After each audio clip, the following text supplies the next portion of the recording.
Programme देख रहे सारे विद्यार्थियों ਨੂੰ ਮੇਰੇ ਵੱਲੋਂ ਜਾਨੀ ਕਿ ਰਾਜਵਿੰਦਰ ਸਿੰਘ ਵੱਲੋਂ ਸਤਿ ਸ਼੍ਰੀ ਅਕਾਲ। ਵਿਦਿਆਰਥੀਓ ਅੱਜ ਦੇ ਇਸ ਲੈਸਨ ਵਿੱਚ ਆਪਾਂ 6ਵੀਂ ਕਲਾਸ ਦੇ ਗਣਿਤ ਦੇ ਦੂਜੇ ਅਧਿਆਏ ਪੂਰਨ ਸੰਖਿਆਵਾਂ ਬਾਰੇ ਚਰਚਾ ਕਰਾਂਗੇ।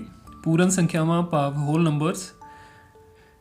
ਇਸ ਲੈਸਨ ਵਿੱਚ ਆਪਾਂ ਪੂਰਨ ਸੰਖਿਆਵਾਂ ਬਾਰੇ ਮੁੱਢਲੀ ਜਾਣਕਾਰੀ ਪ੍ਰਾਪਤ ਕਰਾਂਗੇ ਅਤੇ ਪੂਰਨ ਸੰਖਿਆਵਾਂ ਦਾ ਜੋੜ ਘਟਾਓ ਅਤੇ ਗੁਣਾ ਸੰਖਿਆ ਰੇਖਾ ਤੇ ਕਿਵੇਂ ਕੀਤਾ ਜਾ ਸਕਦਾ ਹੈ ਉਹਦੇ ਬਾਰੇ ਜਾਣਾਂਗੇ। ਸਭ ਤੋਂ ਪਹਿਲਾਂ ਅਸੀਂ ਦੇਖਦੇ ਹਾਂ ਕਿ ਜਿਵੇਂ ਕਿ ਅਸੀਂ ਜਾਣਦੇ ਹਾਂ ਜਦੋਂ ਅਸੀਂ ਗਿਣਨਾ ਸ਼ੁਰੂ ਕਰਦੇ ਹਾਂ ਤਾਂ ਅਸੀਂ 1 2 3 4 ਆਦਿ ਦਾ ਪ੍ਰਯੋਗ ਕਰਦੇ ਹਾਂ। ਜਦੋਂ ਅਸੀਂ ਗਿਣਤੀ ਸ਼ੁਰੂ ਕਰਦੇ ਹਾਂ ਤਾਂ ਇਹ ਪ੍ਰਾਕਿਰਤਿਕ ਰੂਪ ਵਿੱਚ ਸਾਡੇ ਸਾਹਮਣੇ ਆ ਜਾਂਦੇ ਹਨ। ਇਸ ਲਈ ਗਣਿਤ ਸ਼ਾਸਤਰੀ ਇਹਨਾਂ ਗਿਣਨ ਵਾਲੀਆਂ ਸੰਖਿਆਵਾਂ ਨੂੰ ਪ੍ਰਾਕਿਰਤਿਕ ਸੰਖਿਆਵਾਂ ਕਹਿੰਦੇ ਹਨ। ਗਿਣਨ ਵਾਲੀਆਂ ਸੰਖਿਆਵਾਂ ਭਾਵ ਕਾਊਂਟਿੰਗ ਨੰਬਰਸ ਵੀ ਇਹਨਾਂ ਨੂੰ ਕਿਹਾ ਜਾਂਦਾ ਹੈ। ਪ੍ਰਾਕਿਰਤਿਕ ਸੰਖਿਆਵਾਂ ਇਹਨਾਂ ਨੂੰ ਨੈਚੁਰਲ ਨੰਬਰਸ ਵੀ ਕਿਹਾ ਜਾਂਦਾ ਹੈ। ਠੀਕ ਹੈ ਵਿਦਿਆਰਥੀਓ, ਤਾਂ ਜਦੋਂ ਵੀ ਅਸੀਂ ਕਿਸੇ ਚੀਜ਼ ਨੂੰ ਗਿਣਦੇ ਹਾਂ, ਚਾਹੇ ਅਸੀਂ ਕਲਾਸ ਦੇ ਵਿੱਚ ਬੱਚਿਆਂ ਦੀ ਗਿਣਤੀ ਕਰਨੀ ਹੋਵੇ, ਆਪਣੇ ਬੈਗ ਦੇ ਵਿੱਚ ਕਾਪੀਆਂ ਦੀ ਗਿਣਤੀ ਕਰਨੀ ਹੋਵੇ, ਆਪਣੇ ਖਿਡੌਣਿਆਂ ਦੀ ਗਿਣਤੀ ਕਰਨੀ ਹੋਵੇ, ਤਾਂ ਹਮੇਸ਼ਾ ਜਿਹੜੀ ਗਿਣਤੀ ਹੈ ਉਹ 1 2 3 4 ਐਵੇਂ ਹੀ ਸ਼ੁਰੂ ਕੀਤੀ ਜਾਂਦੀ ਹੈ। ਠੀਕ ਹੈ, ਇਸੇ ਲਈ ਇਹ ਜਿਹੜੀਆਂ ਸੰਖਿਆਵਾਂ ਸਾਡੇ ਕੋਲ 1 2 3 4 5 6 ਇਵੇਂ ਚਲਦੀਆਂ ਨੇ, ਇਹਨਾਂ ਨੂੰ ਅਸੀਂ ਪ੍ਰਾਕਿਰਤਿਕ ਸੰਖਿਆਵਾਂ ਜਾਂ ਗਿਣਨ ਵਾਲੀਆਂ ਸੰਖਿਆਵਾਂ ਕਹਿੰਦੇ ਹਾਂ। ਦਿੱਤੀ ਹੋਈ ਇੱਕ ਪ੍ਰਾਕਿਰਤਿਕ ਸੰਖਿਆ ਵਿੱਚ ਅਗਰ ਇੱਕ ਜੋੜ ਦਿੱਤਾ ਜਾਵੇ ਤਾਂ ਤੁਸੀਂ ਅਗਲੀ ਪ੍ਰਾਕਿਰਤਿਕ ਸੰਖਿਆ ਪ੍ਰਾਪਤ ਕਰ ਸਕਦੇ ਹੋ, ਭਾਵ ਤੁਸੀਂ ਉਸ ਦੀ ਅਗੇਤਰ ਸੰਖਿਆ ਪ੍ਰਾਪਤ ਕਰ ਲੈਂਦੇ ਹੋ। ਅਗੇਤਰ ਸੰਖਿਆ ਨੂੰ ਅਸੀਂ ਸਕਸੈਸਰ ਇੰਗਲਿਸ਼ ਦੇ ਵਿੱਚ ਬੋਲਦੇ ਹਾਂ। ਜਿਵੇਂ 16 ਦਾ ਅਗੇਤਰ 16 ਜਮਾ 1 ਬਰਾਬਰ 17, 19 ਦਾ ਅਗੇਤਰ 19 ਜਮਾ 1 ਬਰਾਬਰ 20 ਹੈ ਅਤੇ ਇਸੇ ਤਰ੍ਹਾਂ ਅੱਗੇ ਵੀ ਚੱਲਦਾ ਰਹੇਗਾ। ਸੰਖਿਆ 16 ਸੰਖਿਆ 17 ਤੋਂ ਠੀਕ ਪਹਿਲਾਂ ਆਉਂਦੀ ਹੈ। ਅਸੀਂ ਕਹਿੰਦੇ ਹਾਂ ਕਿ 17 ਦਾ ਪਿਛੇਤਰ ਪ੍ਰੀਡੀਸੈਸਰ 17 ਮਾਈਨਸ 1 ਬਰਾਬਰ 16 ਹੈ ਅਤੇ 20 ਦਾ ਪਿਛੇਤਰ 20 ਘਟਾਓ 1 ਬਰਾਬਰ 19 ਹੈ ਆਦਿ। ਸੋ ਵਿਦਿਆਰਥੀਓ, ਅਗੇਤਰ ਦਾ ਭਾਵ ਹੈ ਕਿਸੇ ਵੀ ਸੰਖਿਆ ਦੇ ਅੱਗੇ ਵਾਲੀ ਸੰਖਿਆ। ਅਗਰ ਸਾਨੂੰ ਕੋਈ ਵੀ ਇੱਕ ਸੰਖਿਆ ਦਿੱਤੀ ਹੋਈ ਹੈ, ਉਸ ਤੋਂ ਅੱਗੇ ਵਾਲੀ ਸੰਖਿਆ ਅਸੀਂ ਪਤਾ ਕਰਨੀ ਹੈ ਤਾਂ ਅਸੀਂ ਉਹਦੇ ਵਿੱਚ 1 ਜੋੜ ਦਿਆਂਗੇ। ਔਰ ਪ੍ਰੀਡੀਸੈਸਰ ਪਿਛੇਤਰ ਦਾ ਭਾਵ ਹੈ ਕਿ ਸੰਖਿਆ ਦੇ ਪਿੱਛੇ ਵਾਲੀ ਸੰਖਿਆ। ਅਗਰ ਸਾਨੂੰ ਕੋਈ ਵੀ ਸੰਖਿਆ ਦਿੱਤੀ ਹੋਈ ਹੈ, ਉਸ ਤੋਂ ਅਸੀਂ ਪਿੱਛੇ ਵਾਲੀ ਸੰਖਿਆ ਭਾਵ ਕਿ ਉਸ ਦਾ ਪਿਛੇਤਰ ਪਤਾ ਕਰਨਾ ਹੈ ਤਾਂ ਉਹਦੇ ਵਿੱਚੋਂ ਅਸੀਂ 1 ਨੂੰ ਘਟਾ ਦਿਆਂਗੇ। ਵਿਦਿਆਰਥੀਓ, ਤੁਸੀਂ ਸਕਰੀਨ ਦੇ ਉੱਤੇ ਹੁਣ ਕੁਝ ਨੰਬਰ ਜਿਹੜੇ ਕੁਝ ਸੰਖਿਆਵਾਂ ਦੇਖ ਰਹੇ ਹੋ ਜਿਨ੍ਹਾਂ ਦਾ ਕਿ ਅਸੀਂ ਅਗੇਤਰ ਅਤੇ ਪਿਛੇਤਰ ਸੰਖਿਆ ਲਿਖਣਾ ਹੈ। ਠੀਕ ਹੈ ਨਾ, ਜਿਵੇਂ 19 1997 12000 49, ਇਸੇ ਤਰ੍ਹਾਂ ਹੋਰ ਵੀ ਸੰਖਿਆਵਾਂ ਨੇ। ਇਹਨਾਂ ਦਾ ਅਗੇਤਰ ਅਤੇ ਪਿਛੇਤਰ ਸੰਖਿਆ ਲਿਖੋ। ਜਿਵੇਂ ਸਭ ਤੋਂ ਪਹਿਲਾਂ ਸਾਡੇ ਕੋਲ ਸੰਖਿਆ ਹੈ 19। ਸੋ 19 ਦਾ ਅਗੇਤਰ ਅਸੀਂ ਲਿਖਾਂਗੇ 19 ਦਾ ਅਗੇਤਰ। ਇਹਦੇ ਲਈ ਸਾਨੂੰ ਕੀ ਕਰਨਾ ਪਏਗਾ, ਇਹਦੇ ਵਿੱਚ ਅਸੀਂ 19 ਦੇ ਵਿੱਚ 1 ਨੂੰ ਜੋੜ ਦਿਆਂਗੇ ਤਾਂ ਇਹ ਸਾਡੇ ਕੋਲ 20 ਆ ਜਾਵੇਗਾ, ਭਾਵ ਕਿ 19 ਦਾ ਅਗੇਤਰ ਸਾਡੇ ਕੋਲ ਸੰਖਿਆ 20 ਹੈ। ਇਸੇ ਤਰ੍ਹਾਂ 19 ਦਾ ਪਿਛੇਤਰ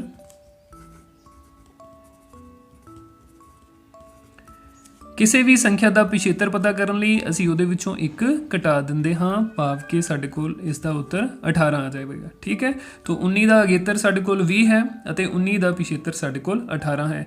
ਇਸੇ ਤਰ੍ਹਾਂ ਬਾਕੀ ਸਾਰੀਆਂ ਸੰਖਿਆਵਾਂ 1997 12000 ਆਦਿ ਦੇ ਵਿੱਚ ਤੁਸੀਂ 1 ਜੋੜੋਗੇ ਤਾਂ ਤੁਹਾਨੂੰ ਉਸ ਸੰਖਿਆ ਦਾ ਅਗੇਤਰ ਪਤਾ ਚੱਲ ਜਾਵੇਗਾ, ਭਾਵ ਕਿ ਸਕਸੈਸਰ ਪਤਾ ਚੱਲ ਜਾਵੇਗਾ। ਔਰ ਅਗਰ 1 ਘਟਾਓਗੇ ਤਾਂ ਤੁਹਾਨੂੰ ਉਸ ਸੰਖਿਆ ਦਾ ਪਿਛੇਤਰ ਭਾਵ ਕਿ ਪ੍ਰੀਡੀਸੈਸਰ ਪਤਾ ਚੱਲ ਜਾਵੇਗਾ। ਠੀਕ ਹੈ ਵਿਦਿਆਰਥੀਓ, ਇਸ ਤੋਂ ਅੱਗੇ ਸਾਡੇ ਕੋਲ ਕੁਐਸਚਨ ਹੈ ਕਿ ਅਜਿਹੀ ਕੋਈ ਪ੍ਰਾਕਿਰਤਿਕ ਸੰਖਿਆ ਹੈ ਜਿਸ ਦਾ ਕੋਈ ਪਿਛੇਤਰ ਸੰਖਿਆ ਨਾ ਹੋਵੇ। ਹਾਂਜੀ ਵਿਦਿਆਰਥੀਓ, ਤੁਸੀਂ ਪ੍ਰਾਕਿਰਤਿਕ ਸੰਖਿਆ ਦੇ ਬਾਰੇ ਹੁਣੇ ਹੀ ਆਪਾਂ ਦੁਹਰਾਈ ਕੀਤੀ ਸੀ 1 2 3 4। ਕੀ ਉਹਨਾਂ ਦੇ ਵਿੱਚ ਕੋਈ ਇਹੋ ਜਿਹੀ ਸੰਖਿਆ ਹੈ ਜਿਹਦਾ ਕੋਈ ਵੀ ਪਿਛੇਤਰ ਨਾ ਹੋਵੇ?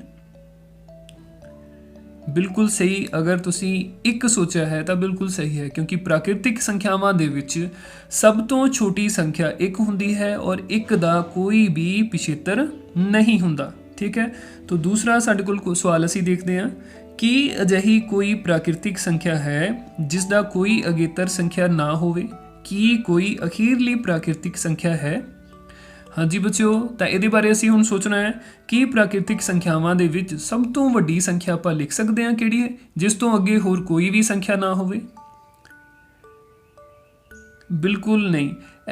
ਪ੍ਰਾਕਿਰਤਿਕ ਸੰਖਿਆਵਾਂ ਦੇ ਵਿੱਚ ਕੋਈ ਵੀ ਸੰਖਿਆ ਸਭ ਤੋਂ ਅਖੀਰਲੀ ਜਾਂ ਸਭ ਤੋਂ ਵੱਡੀ ਸੰਖਿਆ ਨਹੀਂ ਹੁੰਦੀ। ਠੀਕ ਹੈ, ਕੋਈ ਵੀ ਸੰਖਿਆ ਅਗਰ ਸਾਨੂੰ ਵੱਡੀ ਤੋਂ ਵੱਡੀ ਪ੍ਰਾਕਿਰਤਿਕ ਸੰਖਿਆ ਵੀ ਅਸੀਂ ਲਿਖ ਲਈਏ, ਜਦੋਂ ਅਸੀਂ ਉਹਦੇ 'ਚ +1 ਕਰਾਂਗੇ ਤਾਂ ਉਸ ਤੋਂ ਅਗਲੀ ਸੰਖਿਆ ਸਾਨੂੰ ਪ੍ਰਾਪਤ ਹੋ ਜਾਵੇਗੀ। ਸੋ ਆਪਾਂ ਇਹ ਕਹਿ ਸਕਦੇ ਪ੍ਰਾਕਿਰਤਿਕ ਸੰਖਿਆਵਾਂ ਦੇ ਵਿੱਚ ਸਭ ਤੋਂ ਛੋਟੀ ਸੰਖਿਆ ਜਿਹੜੀ 1 ਹੈ, ਜਿਸ ਦਾ ਕੋਈ ਵੀ ਪਿਛੇਤਰ ਨਹੀਂ ਹੁੰਦਾ, ਪਰ ਇਹੋ ਜਿਹੀ ਸੰਖਿਆ ਕੋਈ ਵੀ ਨਹੀਂ ਹੈ ਜਿਹੜੀ ਸਭ ਤੋਂ ਅਖੀਰਲੀ ਪ੍ਰਾਕਿਰਤਿਕ ਸੰਖਿਆ ਹੋਵੇ ਔਰ ਜਿਸ ਦਾ ਅਗੇਤਰ ਕੋਈ ਨਾ ਹੋਵੇ।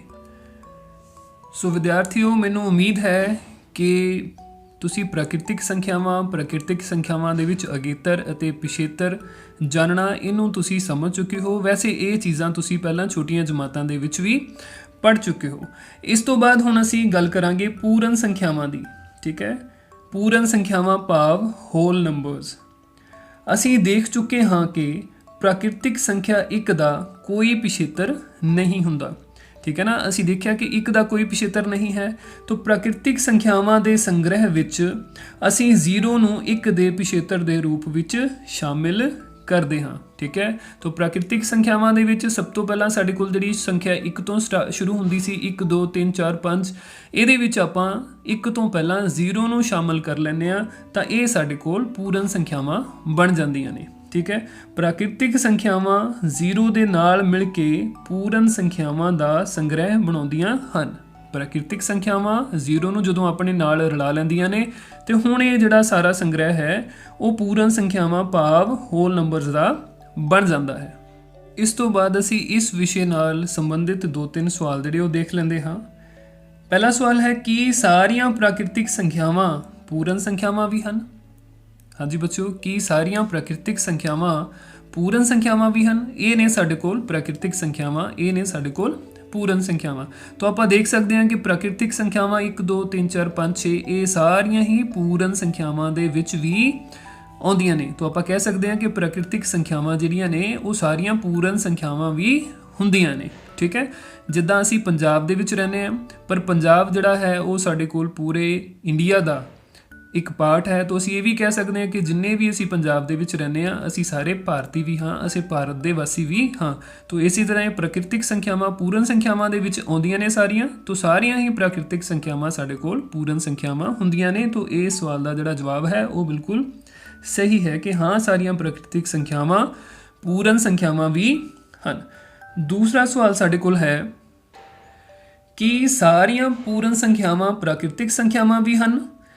ਤਾਂ ਆਪਾਂ ਦੇਖ ਲੈਂਦੇ ਹਾਂ, ਇਹ ਨੇ ਸਾਡੇ ਕੋਲ ਸਾਰੀਆਂ ਪੂਰਨ ਸੰਖਿਆਵਾਂ। ਤਾਂ ਇਹਦੇ ਵਿੱਚੋਂ ਜਿਹੜੀਆਂ 1 ਤੋਂ ਵੱਡੀਆਂ ਸੰਖਿਆਵਾਂ ਨੇ ਉਹ ਸਾਰੀਆਂ ਪ੍ਰਾਕਿਰਤਿਕ ਸੰਖਿਆਵਾਂ ਨੇ, ਪਰ ਜਿਹੜੀ 0 ਹੈ ਉਹ ਪ੍ਰਾਕਿਰਤਿਕ ਸੰਖਿਆ ਨਹੀਂ ਹੈ। ਤਾਂ ਆਪਾਂ ਕਹਿ ਸਕਦੇ ਹਾਂ ਕਿ ਸਾਰੀਆਂ ਪੂਰਨ ਸੰਖਿਆਵਾਂ ਪ੍ਰਾਕਿਰਤਿਕ ਸੰਖਿਆਵਾਂ ਨਹੀਂ ਹੁੰਦੀਆਂ। 0 ਨੂੰ ਛੱਡ ਕੇ ਬਾਕੀ ਸਾਰੀਆਂ ਪੂਰਨ ਸੰਖਿਆਵਾਂ ਉਹ ਪ੍ਰਾਕਿਰਤਿਕ ਸੰਖਿਆਵਾਂ ਹੁੰਦੀਆਂ ਨੇ, ਪਰ 0 ਪ੍ਰਾਕਿਰਤਿਕ ਸੰਖਿਆ ਨਹੀਂ ਹੁੰਦੀ। ਇਸ ਤੋਂ ਬਾਅਦ ਸਾਡਾ ਕੁਐਸਚਨ ਹੈ ਸਭ ਤੋਂ ਛੋਟੀ ਪੂਰਨ ਸੰਖਿਆ ਕਿਹੜੀ ਹੈ? ਤਾਂ ਆਪਾਂ ਦੇਖ ਸਕਦੇ ਹਾਂ ਕਿ ਪੂਰਨ ਸੰਖਿਆਵਾਂ ਦੇ ਵਿੱਚ ਸਭ ਤੋਂ ਛੋਟੀ ਪੂਰਨ ਸੰਖਿਆ ਜਿਸ ਦੇ ਖੱਬੇ ਪਾਸੇ ਹੋਰ ਸਾਡੇ ਕੋਲ ਇਸ ਤੋਂ ਛੋਟੀ ਕੋਈ ਵੀ ਸੰਖਿਆ ਨਹੀਂ ਹੈ, 0 ਸਭ ਤੋਂ ਛੋਟੀ ਪੂਰਨ ਸੰਖਿਆ ਹੈ। ਇਸ ਤੋਂ ਬਾਅਦ ਸਾਡੇ ਕੋਲ ਹੈ ਸਭ ਤੋਂ ਵੱਡੀ ਪੂਰਨ ਸੰਖਿਆ ਕਿਹੜੀ ਹੈ? ਤਾਂ ਆਪਾਂ ਦੇਖ ਸਕਦੇ ਹਾਂ ਕਿ ਪੂਰਨ ਸੰਖਿਆਵਾਂ ਨੂੰ ਲਿਖਦੇ ਹੋਏ ਅਸੀਂ ਸਭ ਤੋਂ ਛੋਟੀ 0 ਤੋਂ ਸ਼ੁਰੂ ਕਰਦੇ ਹਾਂ, 1 2 3 4 ਤੋਂ ਅੱਗੇ ਅਸੀਂ ਲਿਖਦੇ ਜਾਈਏ, ਜਿੰਨਾ ਵੀ ਲਿਖ ਲਈਏ ਅਸੀਂ ਸਭ ਤੋਂ ਵੱਡੀ ਪੂਰਨ ਸੰਖਿਆ ਕਦੇ ਵੀ ਨਹੀਂ ਲਿਖ ਸਕਦੇ। ਪ੍ਰਾਕਿਰਤਿਕ ਸੰਖਿਆਵਾਂ ਦੇ ਵਾਂਗ ਦੀ ਤਰ੍ਹਾਂ ਹੀ ਸਾਡੇ ਕੋਲ ਕੋਈ ਵੀ ਅਖੀਰਲੀ ਪੂਰਨ ਸੰਖਿਆ ਇਹੋ ਜਿਹੀ ਨਹੀਂ ਹੁੰਦੀ ਜਿਸ ਦਾ ਅੱਗੇ ਕੋਈ ਅਗੇਤਰ ਨਾ ਹੋਵੇ। ਠੀਕ ਹੈ, ਤਾਂ ਪ੍ਰਾਕਿਰਤਿਕ ਸੰਖਿਆਵਾਂ ਦੇ ਵਿੱਚ ਸਭ ਤੋਂ ਛੋਟੀ ਸੰਖਿਆ 1, ਪੂਰਨ ਸੰਖਿਆਵਾਂ ਦੇ ਵਿੱਚ ਸਭ ਤੋਂ ਛੋਟੀ ਸੰਖਿਆ 0, ਪਰ ਪ੍ਰਾਕਿਰਤਿਕ ਸੰਖਿਆਵਾਂ ਦੇ ਵਿੱਚ ਸਭ ਤੋਂ ਵੱਡੀ ਸੰਖਿਆ ਕੋਈ ਨਹੀਂ ਹੁੰਦੀ। ਪੂਰਨ ਸੰਖਿਆਵਾਂ ਦੇ ਵਿੱਚ ਵੀ ਅਖੀਰਲੀ ਸਭ ਤੋਂ ਵੱਡੀ ਪੂਰਨ ਸੰਖਿਆ ਕੋਈ ਨਹੀਂ ਹੁੰਦੀ। ਕਿਸੇ ਵੀ ਪੂਰਨ ਸੰਖਿਆ ਤੋਂ ਅਗਲੀ ਪੂਰਨ ਸੰਖਿਆ ਅਸੀਂ ਹਮੇਸ਼ਾ ਲਿਖ ਸਕਦੇ ਹੁੰਦੇ ਹਾਂ। ਹਾਂਜੀ ਵਿਦਿਆਰਥੀਓ, ਹੁਣ ਅਸੀਂ ਦੇਖਾਂਗੇ ਕਿ ਕਿਵੇਂ ਅਸੀਂ ਪੂਰਨ ਸੰਖਿਆਵਾਂ ਨੂੰ ਇੱਕ ਸੰਖਿਆ ਰੇਖਾ ਦੇ ਉੱਤੇ ਦਰਸਾ ਸਕਦੇ ਹਾਂ। ਸਭ ਤੋਂ ਪਹਿਲਾਂ ਇੱਕ ਰੇਖਾ ਖਿੱਚੋ, ਇਸ ਉੱਤੇ ਇੱਕ ਬਿੰਦੂ ਲਓ, ਇਸ ਬਿੰਦੂ ਨੂੰ 0 ਦਾ ਨਾਮ ਦਿਓ। 0 ਦੇ ਸੱਜੇ ਪਾਸੇ ਇੱਕ ਹੋਰ ਬਿੰਦੂ ਲਓ, ਉਸ ਨੂੰ 1 ਦਾ ਨਾਮ ਦਿਓ। 0 ਅਤੇ 1 ਬਿੰਦੂਆਂ ਦੇ ਵਿਚਲੀ ਦੂਰੀ ਨੂੰ ਇਕਾਈ ਦੂਰੀ ਕਹਿੰਦੇ ਹਨ।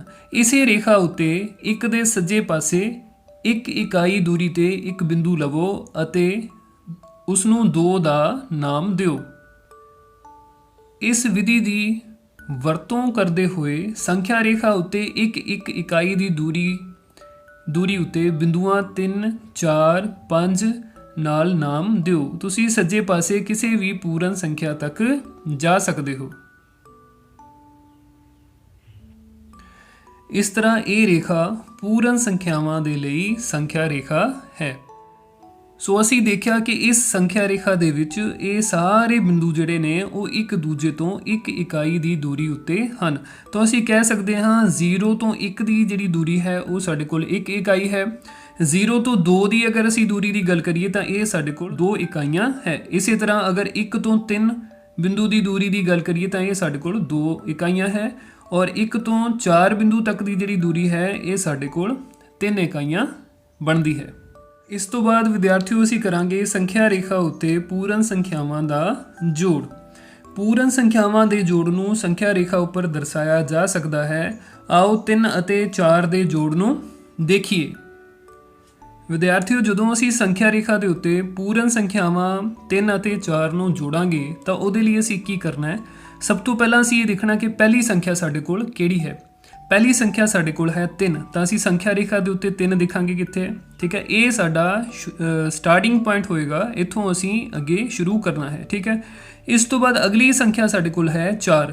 3 ਦੇ ਵਿੱਚ ਆਪਾਂ 4 ਨੂੰ ਜੋੜਨਾ ਹੈ। ਤਾਂ ਅਸੀਂ ਕੀ ਕਰਨਾ ਹੈ, ਜਦੋਂ ਜੋੜਨਾ ਹੈ ਤਾਂ ਅਸੀਂ 3 ਤੋਂ ਸੱਜੇ ਪਾਸੇ ਅਸੀਂ 1 ਕਦਮ, 2 ਕਦਮ, 3 ਕਦਮ ਇਸ ਤਰ੍ਹਾਂ ਕਦਮ ਗਿਣਾਂਗੇ ਤੇ ਅਸੀਂ ਕੁੱਲ ਕਿੰਨੇ ਕਦਮ ਜਾਣਾ ਹੈ? ਅਸੀਂ 4 ਕਦਮ ਜਾਣਾ ਹੈ। ਠੀਕ ਹੈ, ਤਾਂ 3 ਤੋਂ ਜਦੋਂ ਅਸੀਂ ਸ਼ੁਰੂ ਕਰਾਂਗੇ ਤਾਂ 3 ਤੋਂ ਸ਼ੁਰੂ ਹੋ ਕੇ ਸਭ ਤੋਂ ਪਹਿਲਾਂ ਆਪਾਂ 4 ਤੇ ਜਾਵਾਂਗੇ। ਠੀਕ ਹੈ, ਫਿਰ 4 ਤੋਂ 1 ਕਦਮ, ਦੂਜਾ ਕਦਮ 5 ਤੇ, 5 ਤੋਂ ਦੂਜਾ ਕਦਮ 6 ਤੇ, ਔਰ 6 ਤੋਂ ਅੱਗੇ ਜਿਹੜਾ ਕਦਮ ਹੈ ਉਹ ਸਾਡਾ ਜਾਏਗਾ 7 ਤੇ। ਤਾਂ ਇਸ ਤਰ੍ਹਾਂ ਅਸੀਂ ਦੇਖਦੇ ਹਾਂ ਕਿ ਅਸੀਂ 1, 2, 3 ਅਤੇ 4 ਕਦਮ 3 ਤੋਂ ਸੰਖਿਆ 3 ਤੋਂ ਸੱਜੇ ਪਾਸੇ ਨੂੰ ਚੱਲ ਚੁੱਕੇ ਹਾਂ। ਤਾਂ ਆਖਰੀ ਜਿਹੜੀ ਸੰਖਿਆ ਹੈ ਚੌਥੇ ਕਦਮ ਤੋਂ ਬਾਅਦ ਜਿੱਥੇ ਸਾਡਾ ਤੀਰ ਦਾ ਨਿਸ਼ਾਨ ਜਿਹੜਾ ਉਹ ਪਹੁੰਚਦਾ ਹੈ ਉਹ ਹੀ ਸਾਡੇ ਕੋਲ ਉੱਤਰ ਹੈ। ਭਾਵ ਕਿ 3 ਤੇ 4 ਨੂੰ ਜੋੜਨ ਤੇ ਸਾਨੂੰ 7 ਪ੍ਰਾਪਤ ਹੁੰਦਾ ਹੈ। ਇਸੇ ਤਰ੍ਹਾਂ ਕੋਈ ਵੀ 2 ਸੰਖਿਆਵਾਂ ਲੈ ਕੇ ਅਸੀਂ ਉਹਨਾਂ ਨੂੰ ਸੰਖਿਆ ਰੇਖਾ ਦੇ ਉੱਤੇ ਇਸੇ ਹੀ ਵਿਧੀ ਦੇ ਨਾਲ ਜੋੜ ਕੇ ਲੋੜੀਂਦਾ ਢੁਕਵਾਂ ਉੱਤਰ ਪ੍ਰਾਪਤ ਕਰ ਸਕਦੇ ਹਾਂ। ਸੋ ਇਸੇ ਨਾਲ ਸੰਬੰਧਿਤ ਹੁਣ ਤੁਹਾਡੇ ਲਈ ਕੁਝ ਘਰ ਦਾ ਕੰਮ ਹੈ, ਹੋਮਵਰਕ ਹੈ ਜਿਹੜਾ ਤੁਸੀਂ ਆਪਣੇ ਆਪ ਕਰਨਾ ਹੈ। ਸੰਖਿਆ ਰੇਖਾ ਵਰਤਦੇ ਹੋਏ 4 + 5, 2 + 6, 3 + 5 ਅਤੇ 1 + 6 ਨੂੰ ਹੱਲ ਕਰੋ। ਇਸ ਤੋਂ ਬਾਅਦ ਵਿਦਿਆਰਥੀਓ ਆਪਾਂ ਕਰਦੇ ਹਾਂ ਸੰਖਿਆ ਰੇਖਾ ਉੱਤੇ ਘਟਾਓ। ਸੰਖਿਆ ਰੇਖਾ ਉੱਤੇ ਪੂਰਨ ਸੰਖਿਆਵਾਂ ਦੀ ਘਟਾਓ। 2 ਪੂਰਨ ਸੰਖਿਆਵਾਂ ਦੇ ਘਟਾਓ ਨੂੰ ਵੀ ਸੰਖਿਆ ਰੇਖਾ ਉੱਤੇ ਦਰਸਾਇਆ ਜਾ ਸਕਦਾ ਹੈ। ਆਓ 7 ਘਟਾਓ 5 ਪਤਾ ਕਰੀਏ।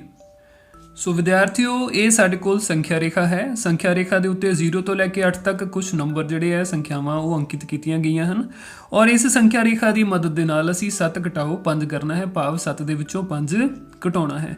ਤਾਂ ਉਹਦੇ ਲਈ ਬਿਲਕੁਲ ਉਸੇ ਢੰਗ ਦੇ ਨਾਲ ਜਿਵੇਂ ਅਸੀਂ ਜੋੜ ਦੇ ਵਿੱਚ ਸਭ ਤੋਂ ਪਹਿਲਾਂ ਆਪਾਂ ਕੀ ਕੀਤਾ ਸੀ ਕਿ ਪਹਿਲੀ ਸੰਖਿਆ ਨੂੰ ਅਸੀਂ ਦੇਖਿਆ ਸੀ ਕਿ ਸੰਖਿਆ ਰੇਖਾ ਦੇ ਉੱਤੇ ਕਿੱਥੇ ਸਥਿਤ ਹੈ। ਤਾਂ ਪਹਿਲੀ ਸੰਖਿਆ 7 ਹੈ। ਸੰਖਿਆ ਰੇਖਾ ਦੇ ਉੱਤੇ ਪਹਿਲੀ ਸੰਖਿਆ ਜਿਹੜੀ ਸਾਡੇ ਕੋਲ 7 ਇਹ ਅੰਕਿਤ ਕੀਤੀ ਗਈ ਹੈ ਔਰ ਇਹਦੇ ਵਿੱਚੋਂ ਅਸੀਂ 7 ਦੇ ਵਿੱਚੋਂ ਹੁਣ 5 ਨੂੰ ਘਟਾਉਣਾ ਹੈ।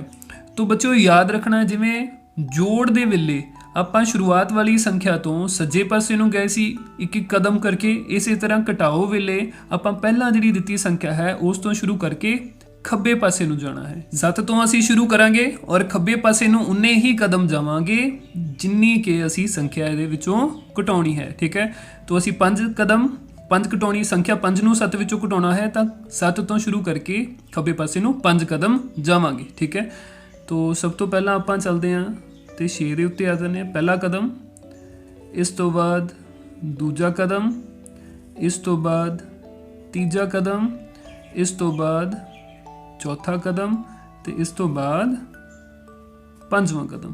1 2 3 4 5 ਇਹ ਕਦਮਾਂ ਦੀ ਗਿਣਤੀ ਲਿਖੀ ਹੈ। ਤਾਂ 5ਵੇਂ ਕਦਮ ਤੋਂ ਬਾਅਦ ਅਖੀਰ ਦੇ ਵਿੱਚ ਅਸੀਂ ਜਿੱਥੇ ਪਹੁੰਚਦੇ ਹਾਂ ਉਹ ਹੀ ਸੰਖਿਆ ਸਾਡੇ ਕੋਲ ਇਸ ਸਵਾਲ ਦਾ ਜਵਾਬ ਹੈ। ਭਾਵ ਕਿ 7 ਵਿੱਚੋਂ 5 ਘਟਾਉਣ ਤੇ ਸੰਖਿਆ ਰੇਖਾ ਦੇ ਨਾਲ ਅਸੀਂ ਚੈੱਕ ਕੀਤਾ ਕਿ ਸਾਡੇ ਕੋਲ ਜਿਹੜਾ ਉੱਤਰ ਹੈ ਉਹ 2 ਸੰਖਿਆ 2 ਆਉਂਦਾ ਹੈ। ਸੋ ਬੱਚਿਓ, ਇਸੇ ਵਿਧੀ ਨੂੰ ਅਪਣਾਉਂਦੇ ਹੋਏ ਸੰਖਿਆ ਰੇਖਾ ਵਰਤਦੇ ਹੋਏ 8 ਘਟਾਓ 3, 6 ਘਟਾਓ 2 ਅਤੇ 9 ਘਟਾਓ 6 ਪਤਾ ਕਰੋ। ਇਹ ਤੁਹਾਡਾ ਹੋਮਵਰਕ ਹੈ, ਇਹ ਤੁਸੀਂ ਆਪਣੇ ਆਪ ਬਾਅਦ ਦੇ ਵਿੱਚ ਕਰਨਾ ਹੈ। ਹੁਣ ਸੰਖਿਆ ਰੇਖਾ ਉੱਤੇ ਗੁਣਾ। ਅਸੀਂ ਹੁਣ ਸੰਖਿਆ ਰੇਖਾ ਉੱਤੇ ਪੂਰਨ ਸੰਖਿਆਵਾਂ ਦੀ ਗੁਣਾ ਦੇਖਦੇ ਹਾਂ। ਆਓ 4 ਗੁਣਾ 3 ਪਤਾ ਕਰੀਏ।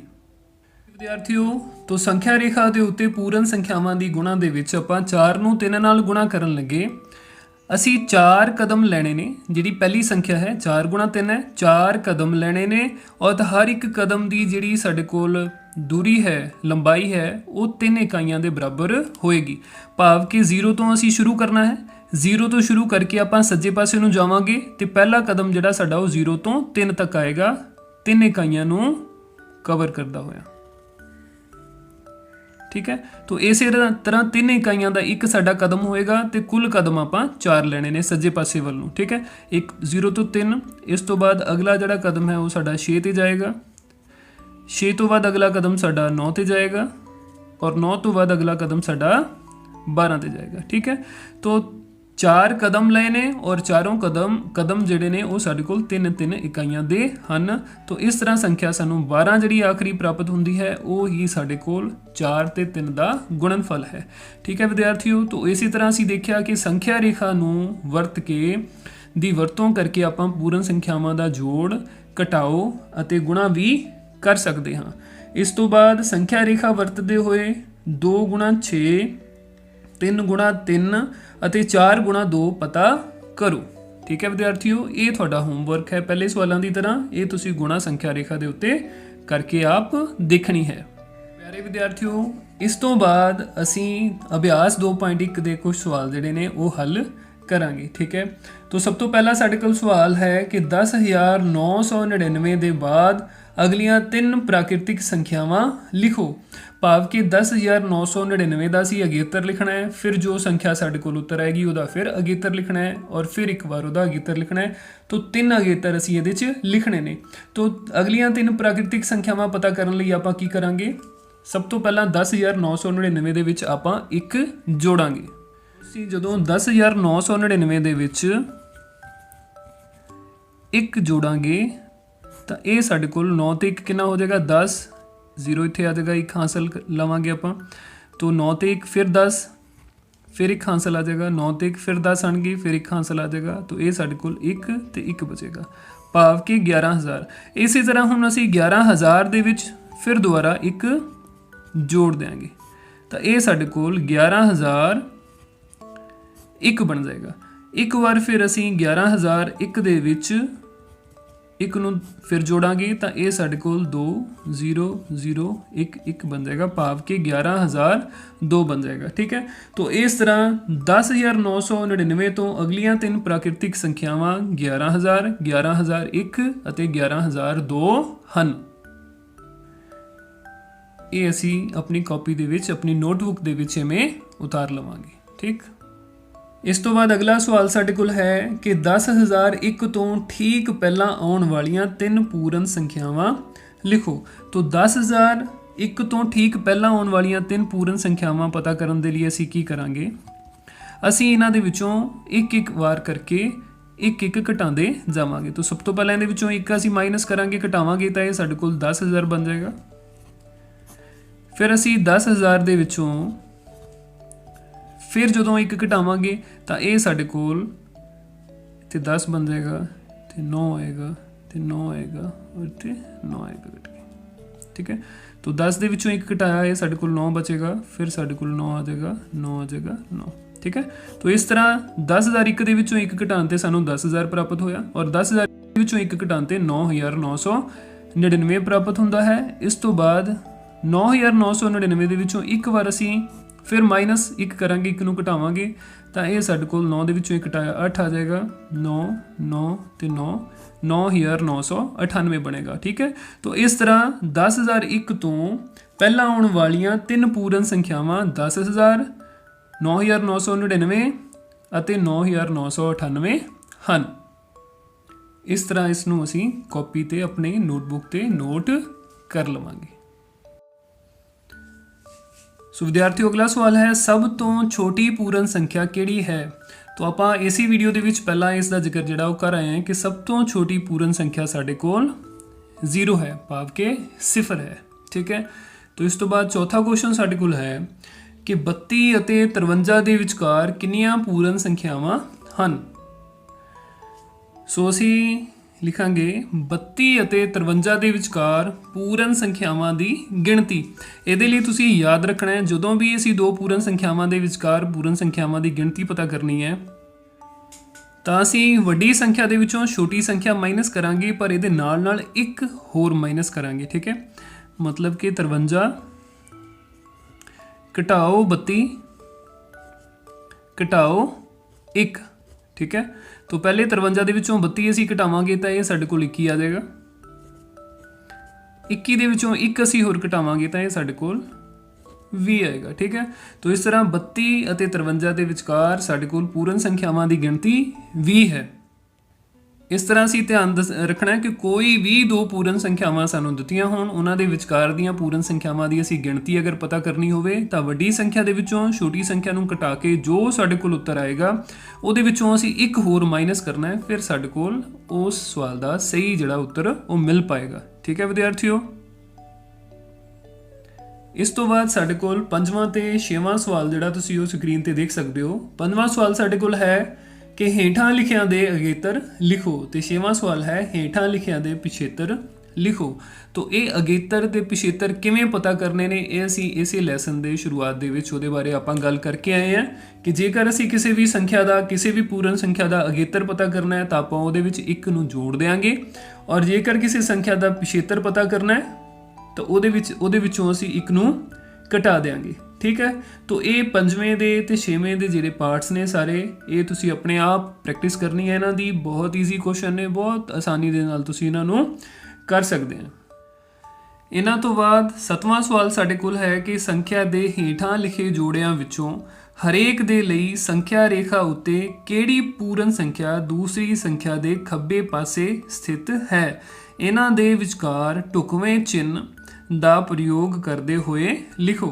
ਵਿਦਿਆਰਥੀਓ ਇੱਥੇ ਆਪਾਂ ਇੱਕ ਗੱਲ ਯਾਦ ਰੱਖਣੀ ਹੈ ਕਿ ਸੰਖਿਆ ਰੇਖਾ ਦੇ ਉੱਤੇ ਜਿਹੜੀ ਛੋਟੀ ਸੰਖਿਆ ਹੈ ਉਹ ਹਮੇਸ਼ਾ ਵੱਡੀ ਸੰਖਿਆ ਦੇ ਖੱਬੇ ਪਾਸੇ ਸਥਿਤ ਹੁੰਦੀ ਹੈ। ਸੰਖਿਆ ਰੇਖਾ ਦੇ ਉੱਤੇ ਜਦੋਂ ਵੀ ਅਸੀਂ ਸੰਖਿਆਵਾਂ ਦੇਖਦੇ ਹਾਂ ਤਾਂ ਉਹਦੇ ਵਿੱਚ ਹਮੇਸ਼ਾ ਸੱਜੇ ਪਾਸੇ ਨੂੰ ਸੰਖਿਆਵਾਂ ਜਿਹੜੀਆਂ ਉਹ ਵੱਡੀਆਂ ਹੁੰਦੀਆਂ ਜਾਂਦੀਆਂ ਨੇ, ਭਾਵ ਕਿ ਸੱਜੇ ਪਾਸੇ ਦੀ ਸੰਖਿਆ ਖੱਬੇ ਪਾਸੇ ਦੀ ਸੰਖਿਆ ਤੋਂ ਹਮੇਸ਼ਾ ਵੱਡੀ ਹੁੰਦੀ ਹੈ ਔਰ ਖੱਬੇ ਪਾਸੇ ਦੀ ਸੰਖਿਆ ਹਮੇਸ਼ਾ ਸੱਜੇ ਪਾਸੇ ਦੀ ਸੰਖਿਆ ਤੋਂ ਛੋਟੀ ਹੁੰਦੀ ਹੈ।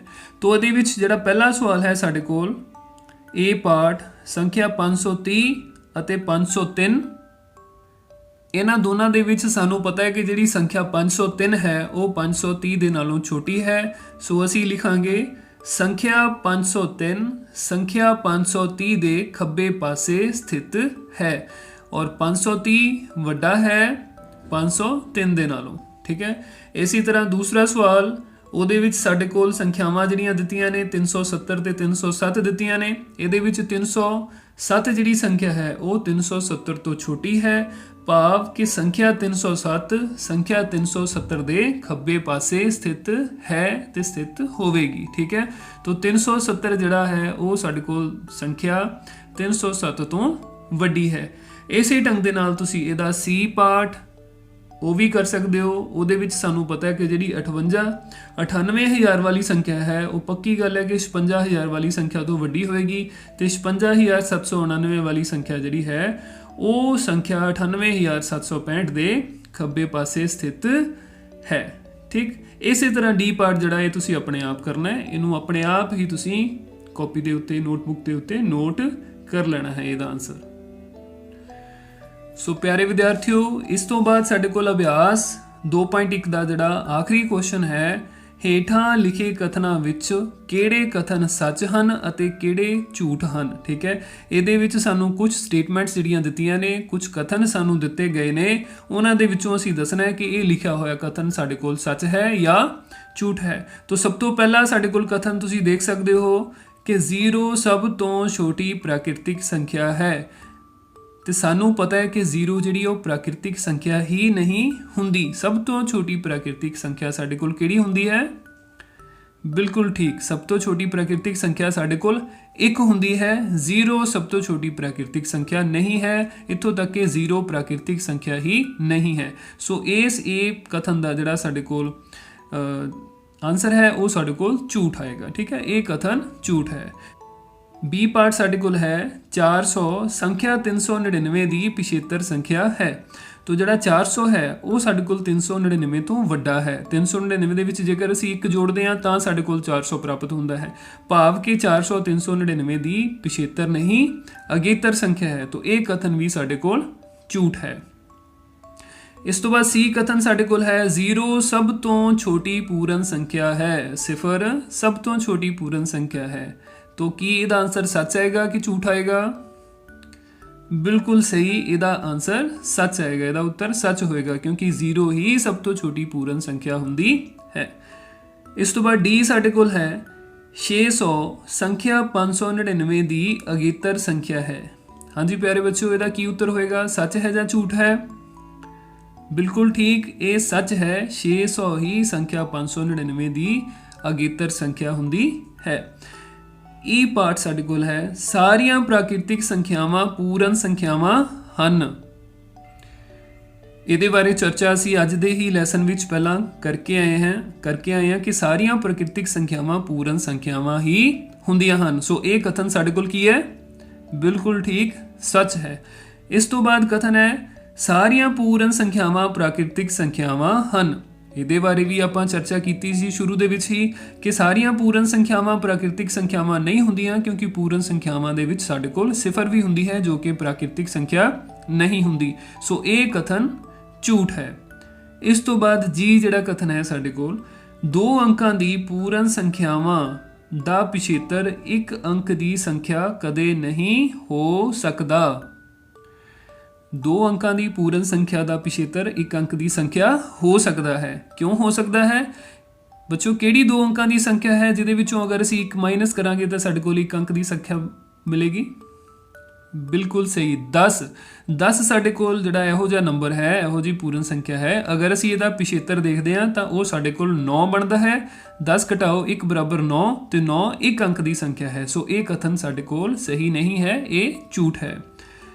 1 ਸਭ ਤੋਂ ਛੋਟੀ ਪੂਰਨ ਸੰਖਿਆ ਹੈ, ਇਹ ਵੀ ਝੂਠ ਹੈ ਕਿਉਂਕਿ ਸਾਡੇ ਕੋਲ 1 ਨਹੀਂ 0 ਸਭ ਤੋਂ ਛੋਟੀ ਪੂਰਨ ਸੰਖਿਆ ਹੁੰਦੀ ਹੈ। ਅਗਲਾ ਕਥਨ ਵਿਦਿਆਰਥੀਓ ਹੈ ਪ੍ਰਾਕਿਰਤਿਕ ਸੰਖਿਆ 1 ਦਾ ਕੋਈ ਪਿਛੇਤਰ ਨਹੀਂ ਹੁੰਦਾ। ਹਾਂਜੀ, ਤੁਸੀਂ ਦੱਸੋਗੇ 1 ਦਾ ਕੋਈ ਪਿਛੇਤਰ ਹੁੰਦਾ ਹੈ ਪ੍ਰਾਕਿਰਤਿਕ ਸੰਖਿਆ ਦੇ ਵਿੱਚ? ਬਿਲਕੁਲ ਸਹੀ, ਨਹੀਂ, 1 ਦਾ ਕੋਈ ਪਿਛੇਤਰ ਨਹੀਂ ਹੁੰਦਾ। ਸੋ ਪ੍ਰਾਕਿਰਤਿਕ ਸੰਖਿਆਵਾਂ ਦੇ ਵਿੱਚ 1 ਹੀ ਸਭ ਤੋਂ ਛੋਟੀ ਸੰਖਿਆ ਹੁੰਦੀ ਹੈ ਤੇ ਇਹ ਕਥਨ ਬਿਲਕੁਲ ਸਹੀ ਹੈ। ਅਗਲਾ ਕਥਨ ਹੈ ਪੂਰਨ ਸੰਖਿਆ 1 ਦਾ ਕੋਈ ਪਿਛੇਤਰ ਨਹੀਂ ਹੁੰਦਾ। ਇਹ ਕਥਨ ਸਾਡੇ ਕੋਲ ਬਿਲਕੁਲ ਝੂਠ ਹੈ। ਕਿਉਂ? ਕਿਉਂਕਿ 1 ਦਾ ਪਿਛੇਤਰ 0 ਹੁੰਦਾ ਹੈ, 1 ਦਾ ਪਿਛੇਤਰ 0 ਹੁੰਦਾ ਹੈ ਜੋ ਕਿ ਇੱਕ ਪੂਰਨ ਸੰਖਿਆ ਹੀ ਹੈ। ਅਗਲਾ ਕਥਨ ਵਿਦਿਆਰਥੀਓ ਹੈ ਪੂਰਨ ਸੰਖਿਆ 13 ਸੰਖਿਆਵਾਂ 11 ਅਤੇ 12 ਦੇ ਵਿਚਕਾਰ ਸਥਿਤ ਹੈ। ਕੀ ਇਹ ਕਥਨ ਸਹੀ ਹੈ? ਬਿਲਕੁਲ ਨਹੀਂ, ਇਹ ਕਥਨ ਗਲਤ ਹੈ ਕਿਉਂਕਿ 13 ਜਿਹੜਾ ਹੈ ਉਹ 11 ਅਤੇ 12 ਦੋਨਾਂ ਤੋਂ ਵੱਡਾ ਹੈ। ਇਸ ਲਈ ਇਹ 11 ਅਤੇ 12 ਦੇ ਸੱਜੇ ਪਾਸੇ ਸੰਖਿਆ ਰੇਖਾ ਦੇ ਉੱਤੇ ਸਥਿਤ ਹੋਏਗਾ, 11 ਅਤੇ 12 ਦੇ ਵਿਚਕਾਰ ਸਥਿਤ ਨਹੀਂ ਹੋਏਗਾ। ਸੋ ਇਹ ਕਥਨ ਸਾਡੇ ਕੋਲ ਝੂਠ ਹੈ। ਅਗਲਾ ਕਥਨ ਸਾਡੇ ਕੋਲ ਹੈ ਪੂਰਨ ਸੰਖਿਆ 0 ਦਾ ਕੋਈ ਪਿਛੇਤਰ ਨਹੀਂ ਹੁੰਦਾ। ਇਹ ਬਿਲਕੁਲ ਸਹੀ ਹੈ। 0 ਸਭ ਤੋਂ ਛੋਟੀ ਪੂਰਨ ਸੰਖਿਆ ਹੁੰਦੀ ਹੈ, ਉਹਦਾ ਕੋਈ ਪਿਛੇਤਰ ਨਹੀਂ ਹੁੰਦਾ। ਤੋ ਇਹ ਕਥਨ ਸਾਡੇ ਕੋਲ ਸੱਚ ਹੈ। ਅਗਲਾ ਕਥਨ ਸਾਡੇ ਕੋਲ ਹੈ 2 ਅੰਕਾਂ ਦੀ ਸੰਖਿਆ ਦਾ ਅਗੇਤਰ ਹਮੇਸ਼ਾ 2 ਅੰਕਾਂ ਦੀ ਇੱਕ ਸੰਖਿਆ ਹੁੰਦੀ ਹੈ। ਇਹ ਵਿਦਿਆਰਥੀਓ ਸਹੀ ਹੋਏਗਾ ਕਿ ਗਲਤ ਹੋਏਗਾ? ਬਿਲਕੁਲ ਇਹ ਸਾਡੇ ਕੋਲ ਝੂਠ ਹੈ ਕਿਉਂਕਿ 2 ਅੰਕਾਂ ਦੀ ਸੰਖਿਆ ਦਾ ਅਗੇਤਰ ਹਮੇਸ਼ਾ 2 ਅੰਕਾਂ ਦੀ ਸੰਖਿਆ ਨਹੀਂ ਹੁੰਦੀ। ਕਿਉਂ? ਦੇਖੋ 99 ਜਿਹੜਾ ਸਾਡੇ ਕੋਲ ਹੈ 99 ਇੱਕ ਇਹੋ ਜਿਹੀ ਪੂਰਨ ਸੰਖਿਆ ਹੈ ਜਦੋਂ ਅਸੀਂ ਉਹਦਾ ਅਗੇਤਰ ਪਤਾ ਕਰਦੇ ਹਾਂ 99 ਦੇ ਵਿੱਚ ਜਦੋਂ ਅਸੀਂ 1 ਜੋੜਾਂਗੇ ਤਾਂ ਉਹ ਸਾਡੇ ਕੋਲ 100 ਬਣ ਜਾਂਦਾ ਹੈ ਔਰ 100 ਸਾਡੇ ਕੋਲ 3 ਅੰਕਾਂ ਵਾਲੀ ਸੰਖਿਆ ਹੈ। ਸੋ ਇਹ ਕਥਨ ਸਾਡੇ ਕੋਲ ਝੂਠ ਹੈ। ਮੈਨੂੰ ਪੂਰੀ ਉਮੀਦ ਹੈ ਹਰ ਇੱਕ ਦੱਸੀ ਹੋਈ ਗੱਲ ਨੂੰ ਤੁਸੀਂ ਆਪਣੀ ਨੋਟਬੁੱਕ ਤੇ ਨੋਟ ਵੀ ਕੀਤਾ ਹੋਏਗਾ ਤੇ ਉਹਨੂੰ ਸਮਝਿਆ ਵੀ ਹੋਏਗਾ ਤੇ ਇਹਨੂੰ ਯਾਦ ਵੀ ਰੱਖੋਗੇ। ਜਿਹੜੇ ਸਵਾਲ ਤੁਹਾਨੂੰ ਅਭਿਆਸ ਵਾਸਤੇ ਛੱਡੇ ਨੇ ਉਹ ਤੁਸੀਂ ਉਹਨਾਂ ਦਾ ਅਭਿਆਸ ਵੀ ਜ਼ਰੂਰ ਕਰੋਗੇ। ਠੀਕ ਹੈ ਵਿਦਿਆਰਥੀਓ, ਇਸ ਤੋਂ ਬਾਅਦ ਆਪਾਂ ਨਵੇਂ ਲੈਸਨ ਦੇ ਨਾਲ, ਅਗਲੀ ਐਕਸਰਸਾਈਜ਼ ਦੇ ਕੁਐਸਚਨਸ ਦੇ ਨਾਲ ਫਿਰ ਅਗਲੇ ਲੈਸਨ ਦੇ ਵਿੱਚ, ਅਗਲੇ ਪ੍ਰੋਗਰਾਮ ਦੇ ਵਿੱਚ ਤੁਹਾਡੇ ਰੂਬਰੂ ਹੋਵਾਂਗੇ। ਉਦੋਂ ਤੱਕ ਸਤਿ ਸ਼੍ਰੀ ਅਕਾਲ।